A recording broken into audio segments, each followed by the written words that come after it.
Well, for a little bit more on this impeachment inquiry, we're now joined by Brooks Spector, who's an associate editor at Daily Maverick and a former American diplomat.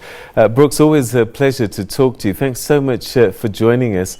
Impeachment inquiry. So a lot of people will be getting excited, jumping around.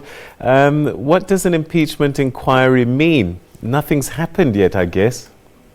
Well, actually, it doesn't mean anything other than the use of the word impeachment. And Nancy Pelosi, the Speaker of the House, had been avoiding saying that in public, partly because she was trying to hold her party together, which has a fairly broad ideological spectrum from relatively moderate to fairly progressive, radical congressmen and women who were elected in 2018. But what it does do is it puts its formal stamp on a number of congressional inquiries that have already been nibbling at the edges of the Donald Trump administration, now simply saying this is now for real, and that presumably, although it's not absolutely clear, the House Judiciary Committee, the one that handles matters that relate to judiciary issues, obviously, the law, the Judiciary Department, and similar things, they will be taking the lead in formulating what are known as the articles of impeachment, that is, a formal list of charges, effectively what you would get if there had been a grand jury investigation or a prosecutorial investigation before an actual trial.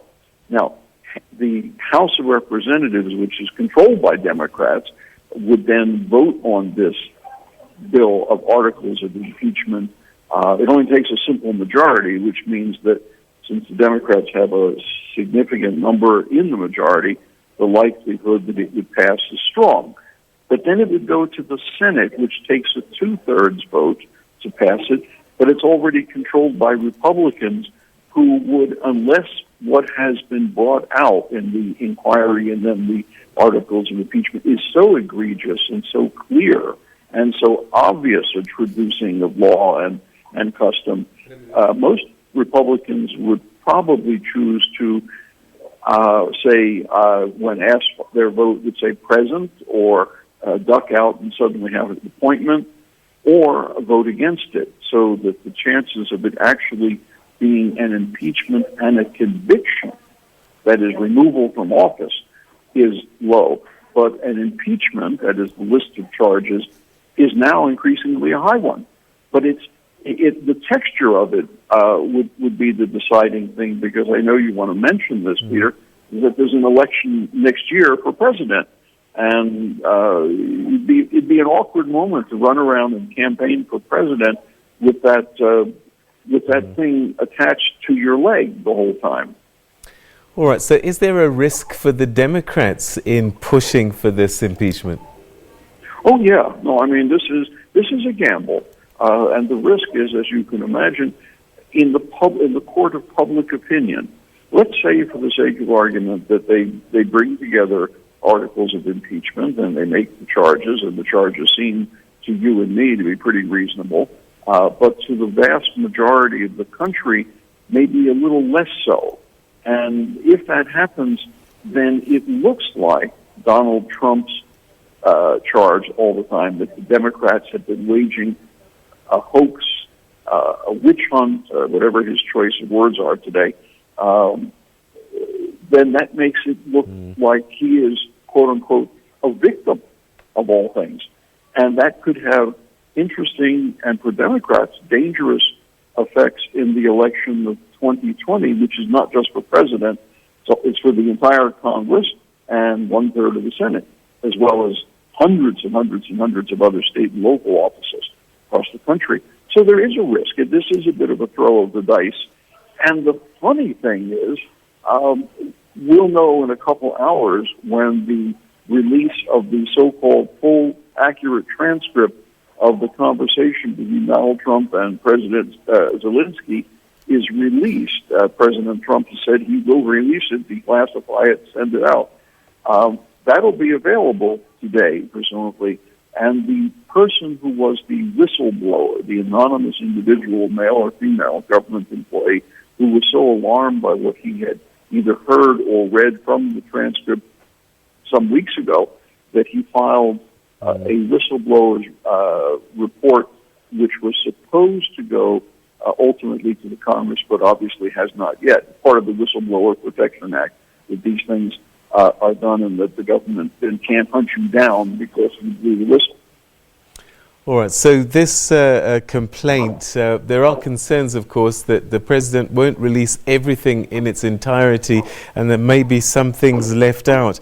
But putting it all together, this phone call to the Ukraine president, some might say that that's the straw that broke the camel's back. On its own, is it enough for an impeachment? Is this such a crime against the United States, if it's true?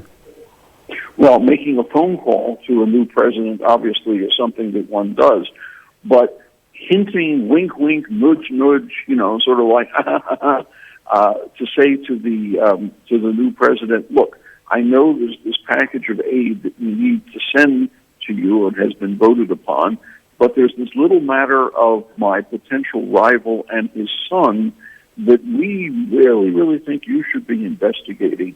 That really traduces the norms of American government, basically calling in a foreign government to do an actual hunt for legal problems for a potential opponent, internationalizing the election in a way which is uniquely Donald Trump style. I think one of the things I need to mention, I don't see it reported enough, is this is kind of the way Donald Trump ran his private business for years. Whatever was necessary to push his opponent across the finish line is what he did. And maybe you can get away with that if you're running a private real estate development company. When you're president, there are norms, there are laws, there are other politicians, there's an entire country of tradition and values that you don't easily just decide you're going to ignore them. And in this case, the Democrats are arguing that not just the straw that broke the camel's back, but the entire bundle of sticks. All right, so Brooks, we're going to have to leave it there. Thanks so much indeed for joining us. No doubt we'll be chatting again on this particular issue as it gains momentum. We'll have more on that a little bit later on. The transcript due to be released a little bit later on. Whether it's complete or not, we'll have to wait and see. But all to do with a phone call that President Trump made to the president of Ukraine saying, please investigate Joe Biden's son. Joe Biden is looking like he could be the the Democratic presidential candidate to face Trump in next year's elections. So this could be one of those moments that perhaps changes the course of history. We'll have to wait and see. But after the break, we'll have more for you, including sports.